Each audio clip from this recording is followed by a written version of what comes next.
আমরা একটু জানতে চাই আমাদের থেকে। এখানে জামাত ইসলামের যে প্রোগ্রামটা হলো যেটা হচ্ছে দাওয়াতি প্রোগ্রাম।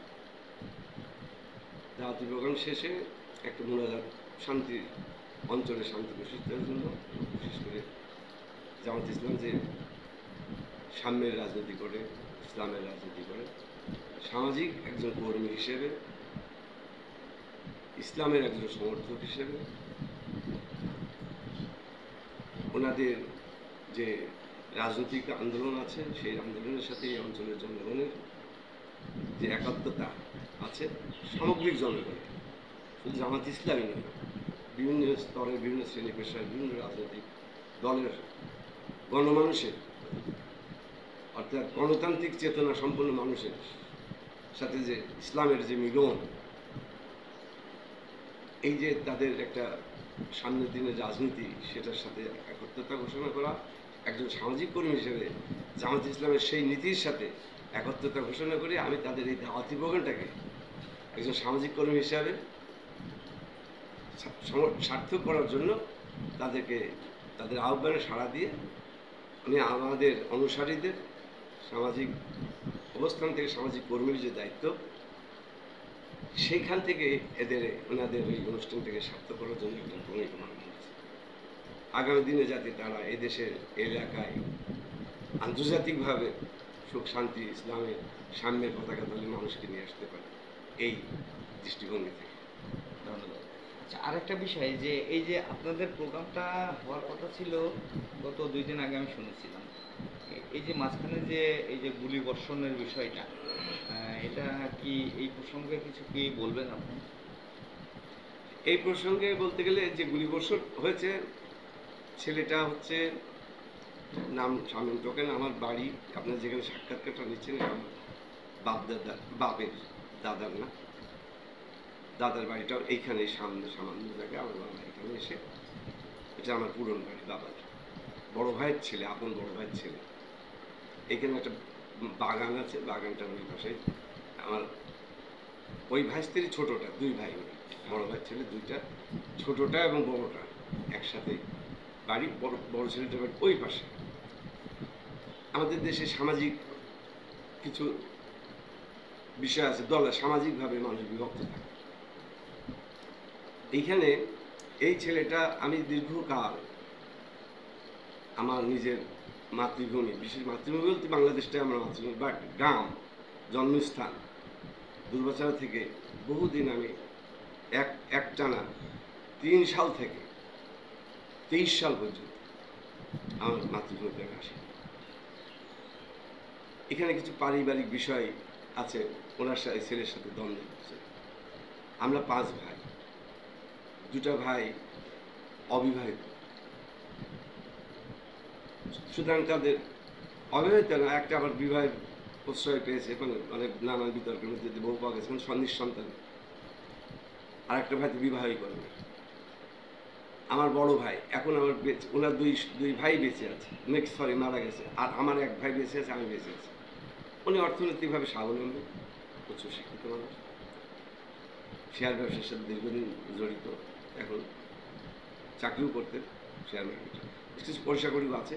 যে এই যে 2টা ভাই, আমরা 2টা ভাই মারা গেছে, বাপ দাদা সাধারণভাবে কিছু সয় সম্পত্তি, আমার আরও 7 বোন আছে, আর একটা মা ছিল 2 বোনের সম্পত্তি আমরা 5 ভাইয়ের পক্ষ থেকে নিয়ে নিই অনেক আগে।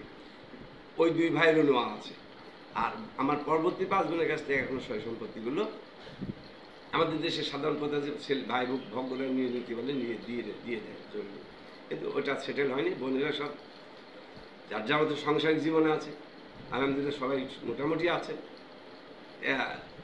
আমার অনুপস্থিতি, আমার সেজো ভাইটার অনুপস্থিতিতে আমার 2টো ভাই ইতিমধ্যে মারা গেছে, তাদের কোনো শরিক নাই। আমরা 2টা ভাই শরিক, আমার মেজো ভাইয়ের শরিক হচ্ছে আমার 5 বোন, আর এক ভাইয়ের শরিক আমার 3 বোন এবং 2 ভাই। এই সব মিলে আমার বাবার, আমার এখন সাধারণ, আমি তো একেবারে বলতে পারবো না, এখনও 70-80 বিঘা সম্পত্তি মাঠে আমার বাবার বলতে, আমার ভাগ করলে হয়তো সীমিত পাবো, বাট অনেকগুলো সম্পত্তি, কোনো ভাই বোন এখনো। এই সম্পত্তিটাই আমরা অনুপস্থিতিতে, মানে আমার একটা জমি, আমার বাবার একটা জমি আছে, সেই জমিটার আয়তন একসাথে এই বড়টির ভিতরে 25 বিঘা প্রায়। খুব বড় জমি, এই অঞ্চলের ভিতর অত বড় জমি একসাথে কোনো মানুষের নাই। এখানে আমার এত জমিতে যদি আমার মাজার সমান মাটি কাটতে হয়, কত মাটি হয়, ওগুলো তো তার বাবার নয়, আমার বাবার। আমরা তার শরীরদার, আমার ভাই কাছ থেকে সে যতটুকু অংশীদার হয়েছে, সমস্ত সম্পত্তি মাটি কাটছে জোর করে। তখন লিপ্টন বাহিনী এই অঞ্চলে বলতে আমি বাধ্য হচ্ছি, কারণ কথাটা যেহেতু আপনি জিজ্ঞেস করেছেন বোঝার স্বার্থে। পতিত সরকার, শেখ হাসিনার সরকার, মাফিয়া, মাদার অফ মাফিয়া অনেকে সংজ্ঞায়িত করে আওয়ামী লীগ একটা রাজনৈতিক দল, হাসিনার তা প্রমাণ দিয়ে যায়নি। আমার দৃষ্টিতে একটা রাজনীতি দলের নামে জাতীয় পর্যায়ে সন্ত্রাসবাদী একটা গোষ্ঠী, সন্ত্রাসী গ্যাং গোষ্ঠী একটা রাজত্ব করেছে মাফিয়ার পক্ষ থেকে, আধিপত্যবাদী ভারতের সজিনার ডগায় তার নেতৃত্বে দেশের আপামর মজলুম জনগণের যে নির্যাতনটা দীর্ঘকাল বাংলা এই মাটিতে হয়েছে জুলুমবাজদের, এই এত বড় স্বৈরশাসক আর কখনো কেউ কখনো ছিল না। সেটা যে গঠিত হয়েছিল, আমার পরিভাষায় যদি বলতে হয় সেটা হচ্ছে যে হাসিনার সরকারটা যদি একটা যুদ্ধের সঙ্গে মানে তুলনা করি, তাহলে অসংখ্য কোষের সমন্বয়ে হাসিনার এই স্বৈর শাসন ব্যবস্থাটা চালু ছিল। এই সন্ত্রাসীটা হানি আতা, আপনার সাংবাদিক, অত্র অঞ্চলের মানুষ, বহু গুম খুন হত্যা ক্রসফায়ার, আপনার বহু সাধারণ মানুষকে অস্ত্র হাতে দিয়ে, র্যাব দিয়ে, বহু মানুষকে চালান দিয়ে, একেবারে হাসিনা যা করেছে তার একটা হাত হিসাবে এই অঞ্চলে হানি পাতার অবস্থান থেকে প্রচণ্ড নির্যাতন, অর্থাৎ হাসিনার দোষর প্রচণ্ড একটা এটা স্বীকৃত। এখন অনেকেই সেটা দেখেও দেখছে না।